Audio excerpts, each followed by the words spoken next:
తెలంగాణ రాష్ట్ర వ్యాప్తంగా రోజు రోజుకైతే ఉష్ణోగ్రతలు పెరిగిపోతున్నాయి. ఈ నేపథ్యంలో డాక్టర్లు ఆహార నియమాలు పాటించకపోతే తీవ్ర అనారోగ్య సమస్యలు తలెత్తే అవకాశాలు ఉన్నాయని అంటున్నారు. ప్రస్తుతం మన ముందు నెకరకల్లి ఏరియా ఆసుపత్రి డాక్టర్ జనరల్ మెడిసిన్ సుశ్రిత మన ముందున్నారు. ఎలాంటి ఆహార నియమాలు పాటించాలి ఆమెను అడిగి తెలుసుకునే ప్రయత్నం అయితే చేద్దాం. Sushrita, MBBS MD general medicine, Sri Veda hospital, Nakrekal. ఈరోజు మనం మాట్లాడుకునే టాపిక్ ఈ ఎండాకాలంలో ఎలాంటి ఆహారం తీసుకోవాలి, ఎలాంటి ఆహారం తీసుకోకూడదు.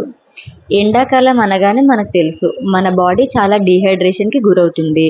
మన బాడీలో ఉన్న ఎలక్ట్రోలైట్స్ అంటే సోడియం, పొటాషియం, కాల్షియం, మెగ్నీషియం ఇవన్నీ తగ్గే అవకాశాలు ఎక్కువ ఉంటాయి. సో వాటిని మనం ఎలా సంరక్షించుకోవాలి, ఎలాంటి ఆహారాల్లో ఇవి ఎక్కువ ఉంటాయి. మనం దాహం అవుతుంది కదా అని ప్రతిసారి వాటర్ తాగినా కూడా మన దాహం తీరనట్టు అనిపిస్తుంది. సో అలాంటప్పుడు కూల్ వాటర్ తాగితే ఏదో తీరింది అనిపిస్తుంది, కానీ అది కూడా టెంపరీనే.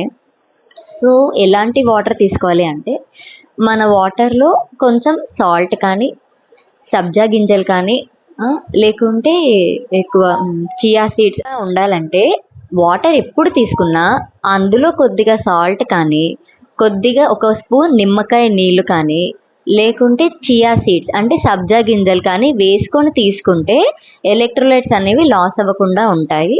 అండ్ మనకి హైడ్రేషన్ కూడా, మనకు దాహం తీరినట్టు కూడా అనిపిస్తుంది. అంతేకాని దాహం తీరట్లేదని కూల్ డ్రింక్స్ తాగడం, ఐస్ వాటర్, కూల్ వాటర్ తాగడం వల్ల మన హెల్త్ ఇంకా స్పాయిల్ అవ్వడం తప్ప వాటి వల్ల మనకేం బెనిఫిట్స్ ఉండవు.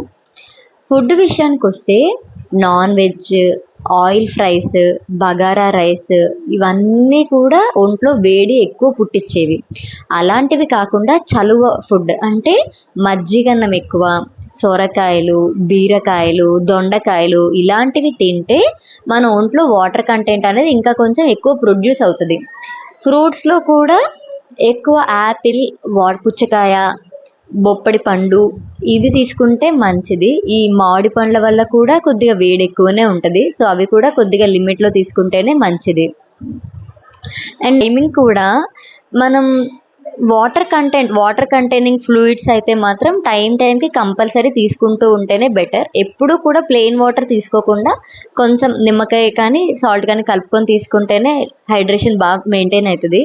అండ్ కూల్ డ్రింక్స్ అయితే అస్సలు తీసుకోకూడదు. ఫుడ్ కూడా కొంచెం ఎర్లీగా తీసుకొని పడుకుంటేనే డైజెషన్కి ఇంకా బెటర్ ఫీలింగ్ ఉంటుంది. మనకి ఎండాకాలం డే అంతా లాంగ్ ఉండి నైటే కొంచెం తగ్గినట్టు అనిపిస్తుంది. సో అలా ఉందని చెప్పి నైట్ దాకా తినడం అనేది కరెక్ట్ కాదు. సో ఒక 2 hours ముందు, పడుకునే 2 hours ముందే మనం ఫుడ్ కంప్లీట్ చేసుకుంటే పడుకునేసరికి డైజెషన్ కూడా కొంచెం ఈజీగా ఉంటుంది, నిద్ర కూడా హాయిగా పడుతుంది. డాక్టర్ చెప్తున్న ప్రకారం అయితే రోజు రోజుకైతే తెలంగాణ వ్యాప్తంగా ఉష్ణోగ్రతలు అయితే పెరిగిపోతున్నాయి. ముఖ్యంగా బయటికి వెళ్ళేవారు ఉదయం 10 లోపల వెళ్తేనే బాగుంటుంది అంటున్నారు. ఒకవేళ ఉత్తిరీత్యాలో బయటికి వెళ్ళినా కానీ మజ్జిగ, నిమ్మరసం లాంటి చెర తీసుకెళ్లడం వల్ల కొంతవరకు ఎండ నుండి ఉపశమనం కలుగుతుందని చెప్తున్నారు. వేసవి కాలంలో ఎక్కువగా మటన్, అదేవిధంగా బగారా లాంటి రైస్ తినడం వలన కొంచెం డీహైడ్రేట్ లాంటి సమస్యలు తలెత్తే అవకాశాలు ఉంటాయి. కాబట్టి అవి అవాయిడ్ చేస్తేనే మంచిగా ఉంటుందని లోకల్ 18 న్యూస్ ఛానల్ ద్వారా తెలియజేశారు. కెమెరా పర్సన్ రమేష్తో శంకర్, నల్గొండ జిల్లా ప్రతినిధి.